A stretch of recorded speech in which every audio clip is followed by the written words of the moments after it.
चैत्र नवरात्र अतिशय महत्त्वाचे आहे आपल्या कुळदेवीच्या सेवेसाठी। आजच्या व्हिडिओमध्ये आपल्याला चैत्र नवरात्री कधीपासून आहे आणि याच चैत्र नवरात्रीमध्ये राम नवरात्र सुद्धा असणार आहे, तर त्या संदर्भातली सविस्तर माहिती आज आपण बघणार आहोत। चला व्हिडिओला सुरुवात करूया। नमस्कार सर्वांना, श्री स्वामी समर्थ। तुम्हा सर्वांचं आपल्या चॅनलमध्ये खूप खूप मनापासून स्वागत आहे। आता चैत्र नवरात्र कधी सुरू होते आणि राम नवरात्र कधी सुरू होते ते तुम्हाला सांगते। चैत्र नवरात्र खरं तर 4 नवरात्र असतात। आपण फक्त शारदीय नवरात्र साजरी करत असतो, पण खरं तर जेवढे शारदीय नवरात्र महत्त्वाचे आहे ना, तेवढी चैत्र नवरात्र सुद्धा तेवढीच महत्त्वाचे आहे। आता या चैत्र नवरात्रीला काही ठिकाणी घटस्थापना केली जाते, तर काही ठिकाणी फक्त देवीची सेवा केली जाते। तुमच्याकडे जर घटस्थापना करण्याची पद्धत असेल, तर ज्या पद्धती आपण शारदीय नवरात्र उत्सवला घटस्थापना करतो ना, तर त्याच पद्धतीने चैत्र नवरात्रीला सुद्धा घटस्थापना करायची असते। आता नेमकी चैत्र नवरात्र कधी आहे, तर गुढीपाडव्यापासून म्हणजेच 19 मार्च ते 27 मार्चपर्यंत चैत्र नवरात्र आहे। 19 मार्च ते 27 मार्चपर्यंत आपल्याला चैत्र नवरात्री साजरी करायची असते, पण आपल्या केंद्रामध्ये टोटल चैत्र पौर्णिमेपर्यंत पाठ केला जातो। तुम्हाला शक्य असेल ना, तर या चैत्र पौर्णिमेचं अवचित साधून चैत्र पौर्णिमेपर्यंत कमीत कमी रोज एक पाठ करू शकता। या पद्धतीने तुम्ही 14 पाठ करू शकता, नाही तर 7 पाठ करू शकता, 9 पाठ करू शकता। चैत्र पौर्णिमेपर्यंत मी तुम्हाला चैत्र पौर्णिमेपर्यंत सांगत आहे। आणि जी राम नवरात्र आहे ना, तर ही आपल्याला 19 मार्च ते 26 मार्चपर्यंत असणार आहे, कारण 26 मार्चला रामनवमी आहे। प्रभू श्रीरामांची सेवा आपल्या आयुष्यातील खरं तर प्रभू श्रीरामांकडून खूप गोष्टी शिकण्यासारख्या आहेत। आणि जेव्हा आपण रामरक्षा पठण करत असतो ना, तेव्हा रामरक्षा ही आपल्यासाठी शस्त्रासारखं काम करत असतं। रामरक्षेमध्ये प्रभू श्रीरामांनी आपल्या शरीरात संरक्षण करण्यासाठी आपण प्रार्थना करत असतो। तर ही रामनवरात्र 19 मार्च ते 26 मार्चपर्यंत रामनवरात्र साजरी करायची असते। रोज एक वेळ आपल्याला रामरक्षा पठण करायचं असतं। आणि खरं तर हे रामरक्षाचं पठण केल्यावरच आपण म्हणजे ती रामरक्षा आपल्याला सिद्ध करायची असते। आणि त्याच्यानंतर आपण रोज रामरक्षा पठण करत असतो। रोज एक वेळा तुम्हाला रामरक्षा पठण करायचे आहे। आता दुसरं चैत्र नवरात्र अतिशय महत्त्वाचे दिवस, 9 महत्त्वाचे दिवस आहेत आपल्या कुळदेवीची आई भगवतीची सेवा करायला। अजूनही लोकांना आपली कुळदेवी माहिती नाही। मैत्रिणींनो, जर तुम्हाला माहिती नसेल तर जवळ आपले नातेवाईक असेल तर तिकडे जाऊन चौकशी करा, कारण ज्या पद्धतीने आपल्याला आपल्या आईची गरज आहे ना, त्याच पद्धतीने आईला सुद्धा आपल्या लेकराची गरज आहे।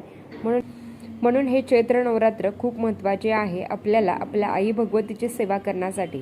लग्न जमत नाही आहे, बऱ्याच काही अडचणी आहेत कुळदेवीच्या सेवेमुळे, कमतरतेमुळे, म्हणजेच आपणच देवीची सेवा करत नाही, आपल्याकडून देवीची सेवा घडत नाही, त्यामुळे आपल्या आयुष्यातील अडचणी निर्माण होतात। आणि जर ती सेवा केली तर नक्कीच आयुष्य सुखकर होतं।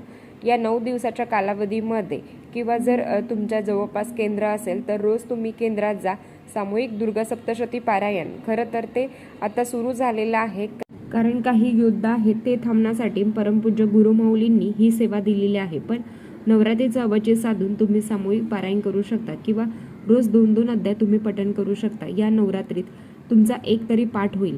काही न करण्यापेक्षा एक पाठ केलेला नक्कीच चांगला आहे। आणि शक्य असेल तर 9 पाठ, रोज एक पाठ करायचा असतो आणि 1 ते 13 अध्याय तुम्हाला पठण करायचे आहे दुर्गा सप्तशती ग्रंथाचे।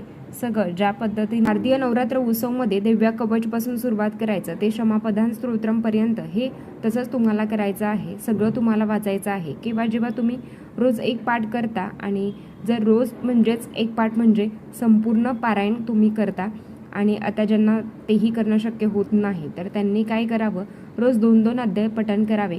आणि त्याच्याबरोबर कुळदेवीची सेवा रोज एक माळ ओम ऐं ह्रीं क्लीं चामुंडाय बिच्चे या मंत्राची रोज एक माळ तुम्ही जप करू शकता। सिद्ध कुंजिका स्तोत्रम अतिशय सुंदर, अतिशय प्रभावी सिद्ध कुंजिका स्तोत्रमचं तुम्हाला पठण करायचं। आता सिद्ध कुंजिका स्तोत्रम यशाची गुरुकुल्ली मानली गेली आहे। ज्यांना दुर्गा सप्तशती पाठ करणं शक्य होत नाही, त्यांनी 11 वेळा सिद्ध कुंजिका स्तोत्रम जरी पठण केलं ना, तरीही तुम्हाला दुर्गा पाठचं फळ मिळतं। एवढं प्रभावी आहे सिद्ध कुंजिका स्तोत्रम, खूप सुंदर आहे, ते वाचायलाही तेवढं सुंदर आहे। सिद्ध कुंजिका स्तोत्रम तुम्ही 11 वेळा पठण करू शकता, नाही तर तुम्ही 1 वेळा, 3 वेळा, 5 वेळा तुम्ही पठण करू शकता। त्याच्याबरोबर येतं की तुम्हाला शक्य असेल ना, तर तुम्ही रोज कुंकुमार्चन करू शकता। आई भगवतीला तुम्ही नवार्ण मंत्राचं पठण करू शकता किंवा तुम्ही कुंकुमार्चन करू शकता। तुम्ही महालक्ष्मी अष्टकमचं पठण करू शकता 11 वेळा।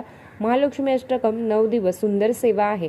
चैत्र नवरात्री असल्यामुळे या 9 दिवसात घरात मांसाहार होणार नाही याची काळजी घ्यावी. त्याच्याबरोबर ब्रह्मचर्याचं पालन करण्याचा प्रयत्न करा. कारण ज्या पद्धतीने शारदीय नवरात्र उत्सव महत्त्वाचे आहे ना, तर देवी तत्व जास्त प्रमाणात 1000 पटीने जागृत असतं. त्याच पद्धतीने या चैत्र नवरात्रीमध्ये सुद्धा देवी तत्व पृथ्वी तलावावर 1000 पटीने जागृत झालेलं असतं आणि ते आपल्यापर्यंत आकृष्ट व्हावं म्हणून आई भगवतीची सेवा करायची असते.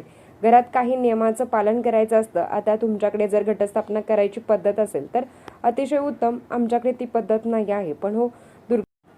पण हो, दुर्गा सप्तशती पाठ करणं आणि घरातले जे काही नियम आहेत तर ते पालन करण्याचा प्रयत्न करा. प्रत्येकाने आपापल्या घरात स्वच्छता आवर्जून करावी की जेणेकरून आई भगवतीची कृपा आपल्यावर राहील. तुमच्याकडे जर टाक नसेल तर टाकाची खरेदी करावी. फोटो नसेल तर आई भगवतीचा घ्यावा. ती कुळदेवी आहे, आपल्या सगळ्यांना बघत असते. आपल्या घरात तिचा फोटो असणं महत्त्वाचं आहे. दुर्गा सप्तशती पाठ 9 दिवस तुम्हाला शक्य असेल तर करा, नाही तर मग चैत्र पौर्णिमेपर्यंत करू शकता. चैत्र पौर्णिमेपर्यंत केंद्रात पाठ होतात. नाही शक्य होत तर रोज 2-2 अध्याय पठण करा. चैत्र पौर्णिमेपर्यंत तुमचे 2 पाठ होतील, 3 पाठ आवर्जून होतील. नाही तर रोज 1 पाठ करा किंवा मग मंगळवारी करा, शुक्रवारी करा. जर तुमच्या घरात काही अडचणी असेल किंवा मग आता बऱ्याच घरात असताना की सेवा करायला चालत नाही किंवा मग काही नियम असतात की आपण ते पाळू शकत नाही, मग अशा वेळेस मंगळवारी, शुक्रवारी, गुरुवारी पाठ करू शकता. पण या चैत्र नवरात्रीचं अवचित साधून प्रत्येकाने आपल्या आई भगवतीची सेवा करणं खूप महत्त्वाचं आहे. चैत्र नवरात्र तेवढीच महत्त्वाची आहे. कुळाचार करायचा असतो, पण तो कधी? तर तो चैत्र पौर्णिमेला कुळाचार करतो आपण. तर नवमीला कुळाचार करतो, नवरात्रीमध्ये किंवा मग दशमीला करतो आपण. मग चैत्र पौर्णिमेलाच कुळाचार करत असतो. आणि जे काही देवीच्या आरत्या आहेत, पुरणपोळीचा नैवेद्य आहे, सवासणी जेवण घालणं आहे, तर ते चैत्र पौर्णिमेलाच केलं जातं. तर तुमच्याकडे काय पद्धत आहे ना, आणि नसेल पद्धत तरीही तुम्ही फक्त आई भगवतीची सेवा करा. ताई आमच्याकडे कोणी करत नाही, नसेल करत तर त्यांना जाऊन द्या, पण तुम्ही सेवा करा. चैत्र नवरात्र खूप महत्त्वाचे आहे. फक्त एक नवरात्र केली आणि मग वर्षभर देवीची सेवा केली नाही तर अशाने काही होणार नाही.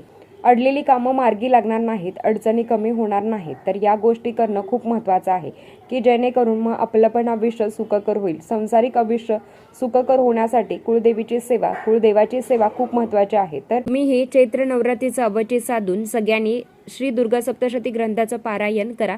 केंद्रात पण चैत्र पौर्णिमेपर्यंत आपल्याला दुर्गा सप्तशतीचं पारायण करायचं असतं. तर त्यांनी मग 27 तारखेपर्यंत चैत्र नवरात्र असणार आहे. तर या 10 दिवसामध्ये तुम्ही 9 पाठ झाले, 7 पाठ झाले, 1 पाठ झाला तरीही सोन्याहून पिवळं. काही न करण्यापेक्षा काहीही केलेलं नक्की चांगलं असतं. तर चला, आजच्यासाठी इतकंच. आजचा व्हिडिओ इथेच थांबवते. आवडला असेल तर लाईक, शेअर, सबस्क्राईब. परत भेटू अशाच नवीन व्हिडिओसोबत. तोपर्यंत धन्यवाद. श्री स्वामी समर्थ.